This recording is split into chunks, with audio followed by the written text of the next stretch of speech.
Near Asia, in the warm waters of the Pacific Ocean, is a group of islands called the Philippine Islands. If you wanted to visit someone living in the Philippine Islands, you would probably go first to Manila, the biggest city in the Philippines. From Manila's harbor, you might walk along the busy streets into one of the city's modern shopping districts. Here are city people you might like to visit. Or perhaps you'd like to go outside the city of Manila, away from its big buildings and harbor, and out to the peaceful farm countryside of the Philippines.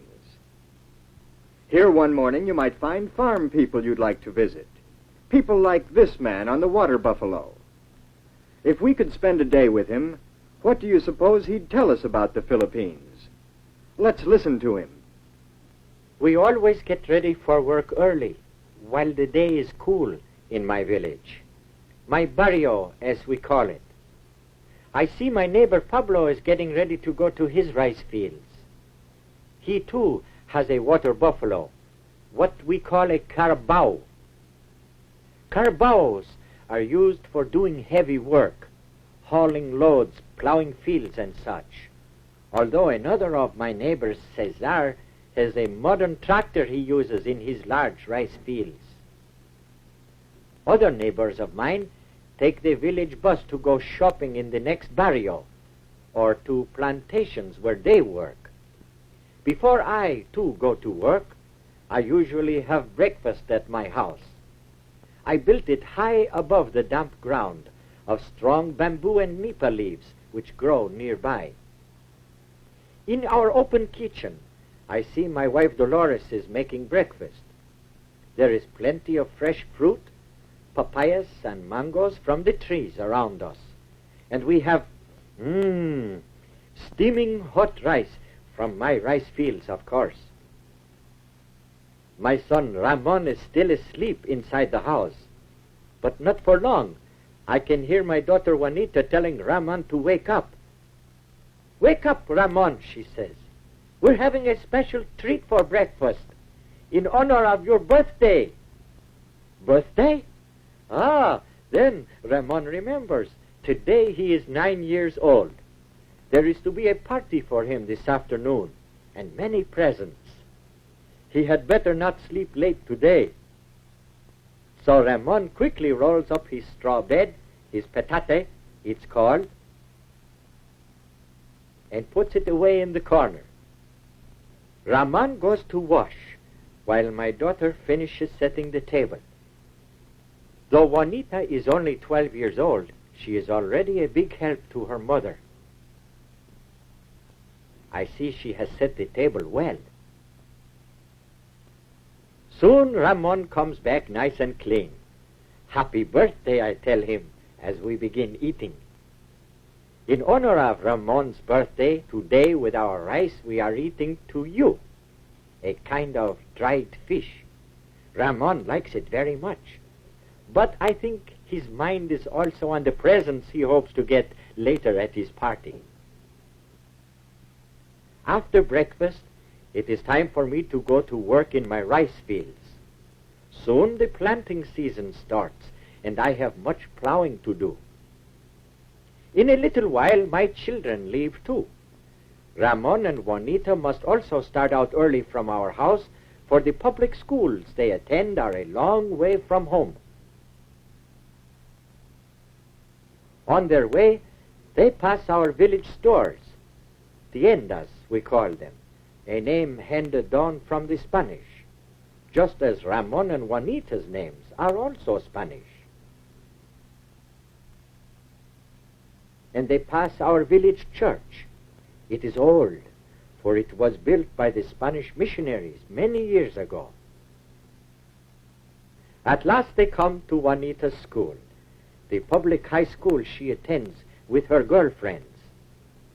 Before their classes begin, they like nothing better than a game of luksong lubid, what you might call jump rope. Before his classes start, Ramon likes to play too. At his elementary school, tug of war is a favorite game. Today, Ramon is the leader of his team.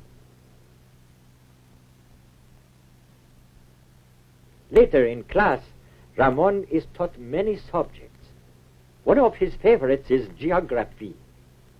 In the classroom, English is spoken, and it is one of the main languages we use. Today, Ramon has a question about the United States.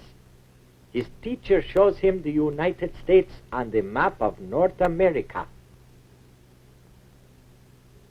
In the meantime, in her high school, Juanita studies many subjects too.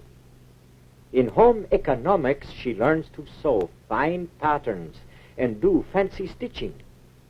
Embroidery like this was first taught us by the Spaniards, and today it is an art many of our Philippine women are proud of.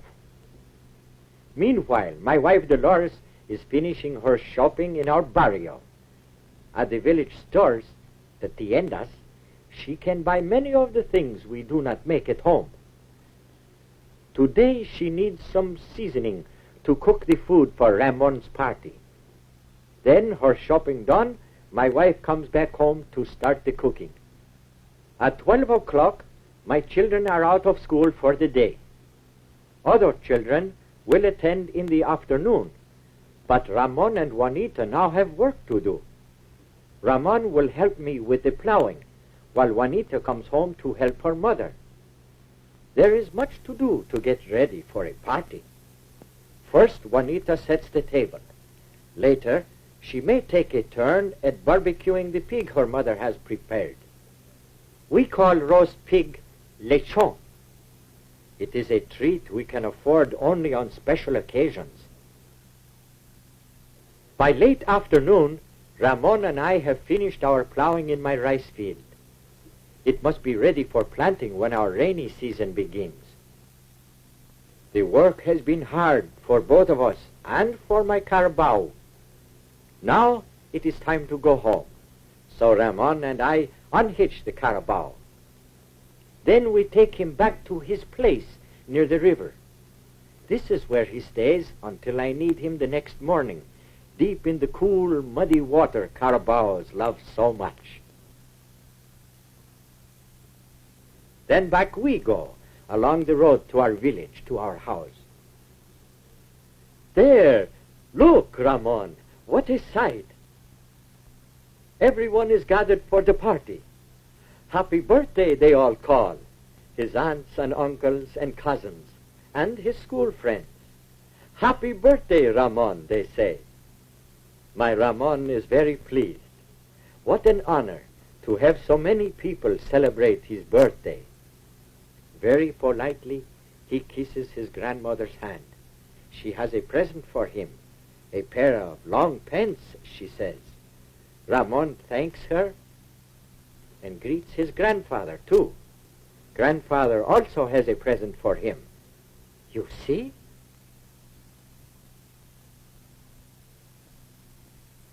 A nice new shirt he brought all the way from Manila. Thank you, says Ramon. After he has cleaned up, Ramon thanks me and his mother, too, for the many presents and the food being served at his party. Everyone enjoys eating some rice with the many delicious fruits and vegetables from our garden. And, of course, Ramon's favorite, lechon, the roasted pork.